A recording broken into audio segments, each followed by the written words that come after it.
Ito, nakakuha nga pala tayo costume. Akin yan, te. Hinagis ko, te. Hinagis ko. Kasi papabideo ako ngayon sa'yo, te. Ano, te, nakaplay to, ha. Hindi na biro ang buhay ngayon, te, ha. Dapat seryoso na tayo palagi sa buhay, te. Yo, what's up, agents? Ito nga pala yung costume na susutin natin ngayon. Susukatin natin.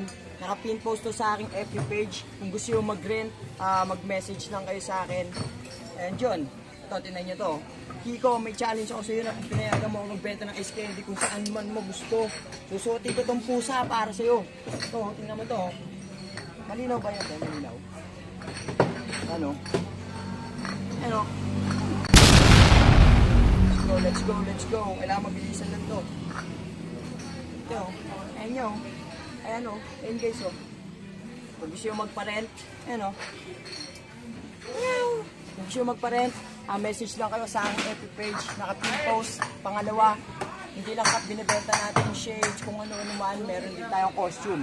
Check nyo na lang, mga creative shots sa school nyo, projects, sa school, kahit saan. Pwede kayo mag-rent. Eh, may pusa pa. Let's go, let's go. Salamat sa itong video niya. Shoutout kay Tereya. Dito yan matatagpuan sa San Mateo.